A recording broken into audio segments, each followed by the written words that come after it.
ترجمان کا مزید کہنا تھا کہ چھاپہ مارنے کے بعد مذکورہ گھر سے مزاحمت شروع ہوئی، جس کے نتیجے میں 5 پولیس اہلکار اور 2 شہری مارے گئے۔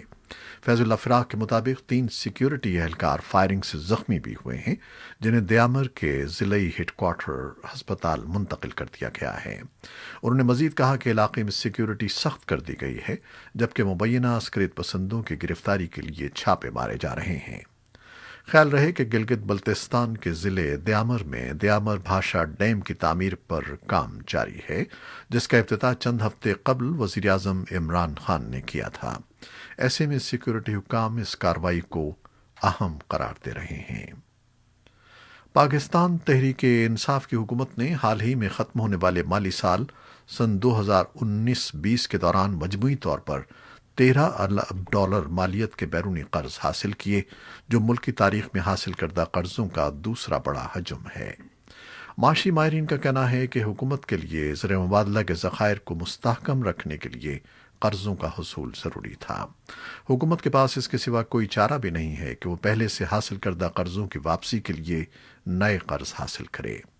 وزارت خزانہ کے جاری اعداد و شمار کے مطابق رواں سال 30 جون سن 2020 کو ختم ہونے والے مالی سال کے دوران پاکستان نے بیرونی مالیاتی اداروں اور عالمی مالیاتی فنڈ سے مجموعی طور پر 13 ارب ڈالر قرض حاصل کیا۔ اگر اس میں گزشتہ مالی سال میں حاصل کردہ قرضوں کو بھی شامل کر لیا جائے تو پاکستان نے گزشتہ 2 مالی سالوں کے دوران 29 ارب 20 کروڑ ڈالر مالیت کے بیرونی قرضے لیے ہیں، جن میں سے 26 ارب 20 کروڑ ڈالر قرض وزیر اعظم عمران خان کے دور حکومت میں حاصل کیا گیا۔ اعداد و شمار کے مطابق حاصل کردہ قرضوں میں سے 19 ارب 20 کروڑ ڈالر کی رقم پہلے سے حاصل کردہ قرضوں کی واپسی کے لیے استعمال کی گئی۔ وزیر اعظم عمران خان کے معاون خصوصی اور ترجمان ندیم افضل چند کہتے ہیں کہ حکومت کو مسلم لیگ نواز کی حکومت میں حاصل کردہ قرضوں کی واپسی کے لیے مزید قرض لینا پڑا۔ ان کے بقول حکومت کو تحریک انصاف کے وزیر اعظم کفالت پروگرام کی رقم کو دگنا کرنے کے لیے بھی قرض لینا پڑا۔ ماہر معاشیات فرخ سلیم کا کہنا ہے کہ زر مبادلہ کے ذخائر میں کمی کے پیش نظر حکومت کے لیے نئے قرضوں کا حصول ناگزیر تھا، لیکن معیشت سے متعلق حکومت نے اگر کوئی اچھا کام کیا ہے تو وہ بیرونی تجارتی خسارے کو کم کرنا تھا۔ ان کے بقول تجارتی خسارہ مسلم لیگ نون کے دور حکومت میں 20 ارب ڈالر تھا، جو تحریک انصاف کی حکومت کے پہلے سال میں 10 ارب ڈالر تک لایا گیا، اور اب یہ خسارہ تقریباً 3 ارب ڈالر تک پہنچ چکا ہے، جو ایک بڑی کامیابی ہے۔ پنجاب اسمبلی سے پاس ہونے والے تحفظ بنیاد اسلام بل پر شیعہ علماء کرام نے اپنے تحفظات کا اظہار کیا ہے۔ علماء کے مطابق اس بل سے عدم برداشت کا کلچر فروغ پائے گا۔ اس بل کی تیاری میں حکومت نے تمام مکاتب فکر سے مشاورت نہیں کی۔ دوسری جانب human rights commission of Pakistan نے اس بل پر اپنے خدشات کا اظہار کیا ہے کہ اس بل کا تعلق مذہب اسلام سے نہیں ہے۔ سندھ حکومت نے وفاقی سطح پر قائم national command and operation centre کے فیصلے کے تحت صوبے میں مویشی منڈیوں کے لیے اوقات کار میں 4 گھنٹے کی توسیع کر دی ہے، تاکہ شہری عید الاضحیٰ کے موقع پر سنت ابراہیمی کی ادائیگی کے لیے جانوروں کو بآسانی خرید سکیں۔ حکام کا کہنا ہے کہ دیگر کاروبار بدستور شام 7 بجے ہی بند کیا جائے گا۔ تاہم تاجروں نے اس فیصلے پر مایوسی کا اظہار کرتے ہوئے مطالبہ کیا ہے کہ صوبے بھر میں ہر قسم کے کاروباری سرگرمیوں کے لیے اوقات کار میں توسیع کی جائے۔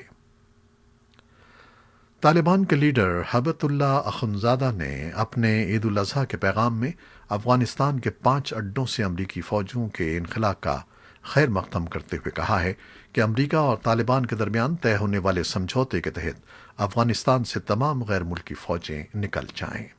انہوں نے کہا کہ داعش امریکہ کے ساتھ دستخط شدہ معاہدے کی مکمل پاسداری کرے گا۔ انہوں نے امریکی حکومت کے سول اور فوجی اداروں کے علاوہ امریکی اتحادیوں پر بھی زور دیا کہ وہ بھی طالبان کے ساتھ ہونے والے اس معاہدے کا مکمل احترام کریں۔ طالبان رہنما نے افغان حکومت پر الزام عائد کیا کہ وہ امن عمل کو آگے بڑھانے میں تاخیر کر رہی ہے اور امن عمل کی راہ میں رکاوٹ ڈال کر وہ افغانستان کے وسیع تر مفادات کو نقصان پہنچا رہی ہے۔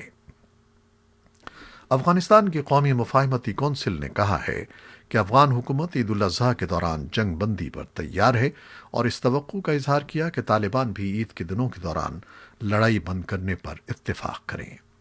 کونسل کے ترجمان فریدون خاقون نے اس امید کا بھی اظہار کیا کہ قیدیوں کی رہائی کے معاملے پر ڈیڈ لاک سفیر زلمے خلیلزاد کی خطے میں موجودگی کے دوران حل کر لیا جائے گا۔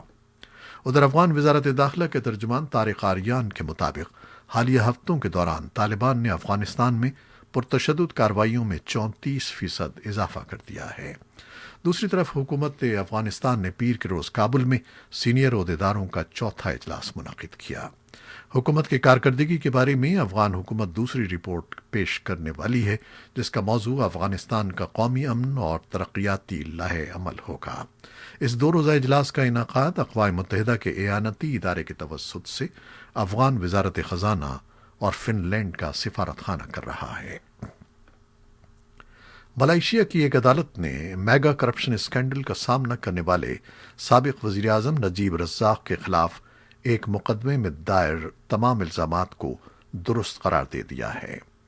مقدمے میں نجیب رزاق اور ملائیشیا کی سرکاری سرپرستی میں چلنے والے ترقیاتی ادارے 1MDB میں اربوں ڈالرز کی خرد برد، اختیارات کے ناجائز استعمال اور کرپشن سمیت 7 الزامات عائد کیے گئے تھے۔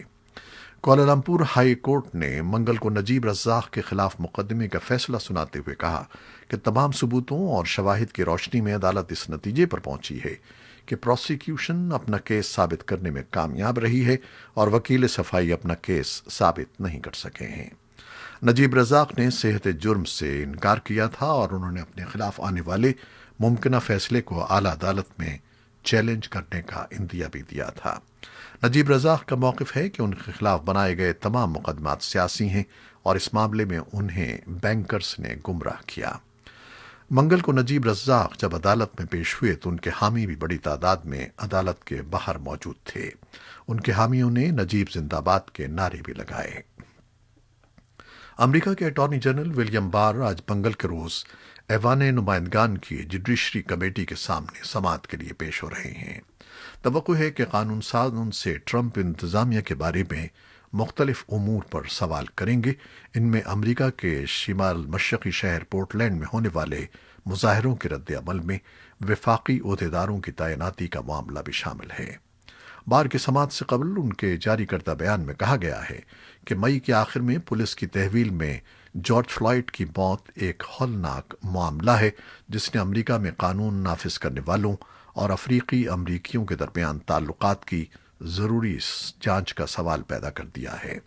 لیکن بر کا کہنا ہے کہ پورٹلینڈ اور دوسرے مقامات پر جاری مظاہروں کا فلائیڈ کی موت سے کوئی تعلق نہیں ہے۔ یہ تھی وہ خبریں جو فیس بک لائیو پر ہم نے آپ کے لیے پیش کی۔ ہماری ویب سائٹ اور یوٹیوب پر یہ بلیٹن پوسٹ کر دیا جاتا ہے جسے آپ بعد میں بھی دیکھ سکتے ہیں۔ خالد حمید کو اب اجازت دیجیے گا۔ اللہ حافظ۔